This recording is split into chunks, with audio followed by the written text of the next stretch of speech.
pero fíjese, el presidente Trump sabe que desde que yo soy presidente del Gobierno de España, no solamente estamos cumpliendo con nuestras obligaciones y nuestras capacidades hoy, sino que además hemos cumplido con incumplimientos que otras administraciones, en este caso el Partido Popular, hizo en el año 2014 cuando se comprometió al 2% y en 2017 lo que nos encontramos fue una España que solamente dedicaba el 0,9% de su Producto Interior Bruto al presupuesto en defensa.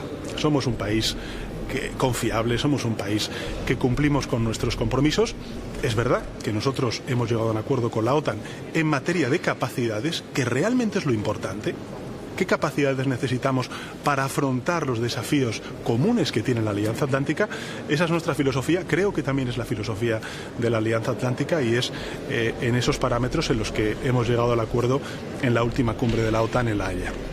Para hablar sobre las declaraciones del presidente del gobierno, pero también sobre la situación geopolítica de España, tenemos por conexión a un habitual de la casa, Raúl Sánchez Sedillo, ensayista y analista político. Bienvenido, Raúl, gracias por estar en el tablero hoy. ¿Qué tal, Nacho? Bien, Raúl, bueno, hay que analizar un poco las declaraciones de Sánchez. Como veíamos recién, el presidente del gobierno dijo, Trump sabe que estamos cumpliendo, e incluso dijo, sabe que este gobierno está cumpliendo incluso más que algunas administraciones del Partido Popular respecto a la OTAN. También se vanaglorió más tarde sobre los cazas españoles que estaban sobrevolando por el flanco este. ¿Cómo ves la situación geopolítica de España en relación a Estados Unidos y la OTAN y también las declaraciones del presidente del gobierno ayer?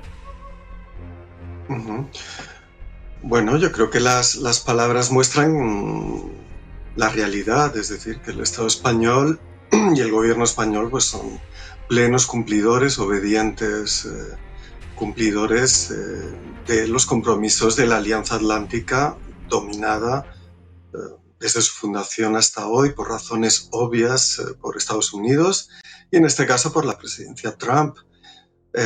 Yo creo que esa insistencia en que lo estamos haciendo incluso mejor que el Partido Popular registra, por un lado, que la cosa se está poniendo seria, es decir, que las advertencias de Trump son recurrentes, son insistentes y ponen de manifiesto pues, esa toma explícita de poder con su declaradísimo lacayo en el secretario general de la OTAN, en Mark Rutte, ¿no? Que le llama papaíto.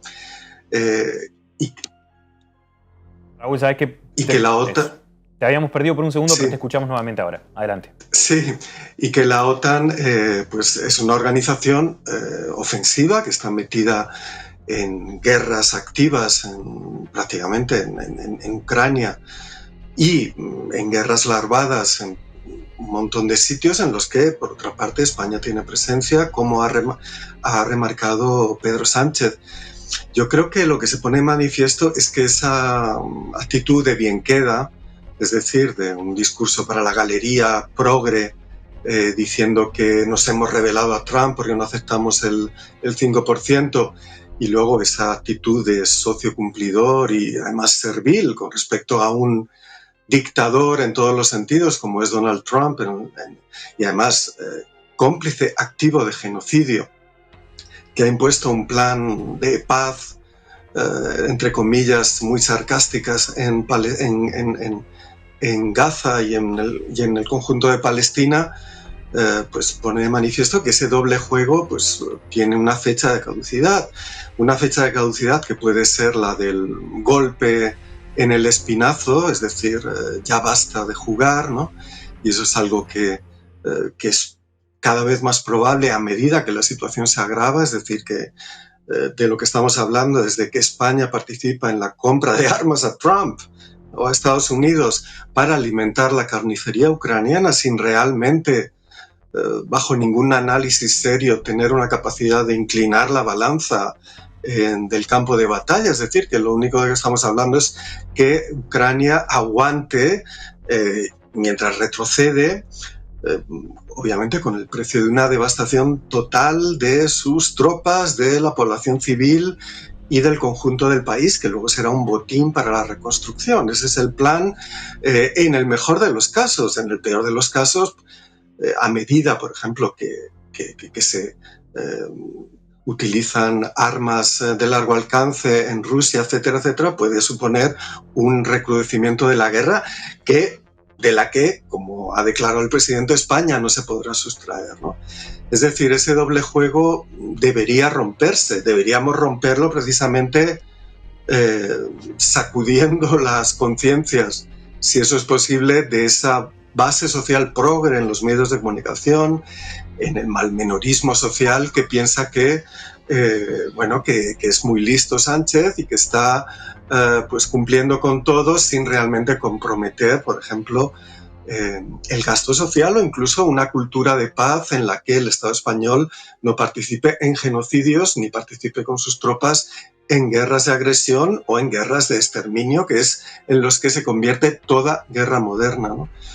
Así que vemos a este presidente que obviamente vive al minuto, vive al día, saca argumentos para salir hacia adelante, pero en una cuestión como es la geopolítica militar y la participación en conflictos armados y sobre todo el beneplácito y el respaldo a una cantidad y a un proceso de inversión militar y de pillaje militar de recursos financieros para producir armas, para producir centros de datos, para producir infraestructuras de uso militar en todo el mundo, con Indra dando el beneplácito a Rheinmetall y luego en todas las empresas que participan en infraestructuras militares, desde CAF a otras, están obviamente Florentino en infraestructuras militares, está acaparando contratos. Lo que vemos es que se forma un bloque de guerra, un bloque político, militar, financiero,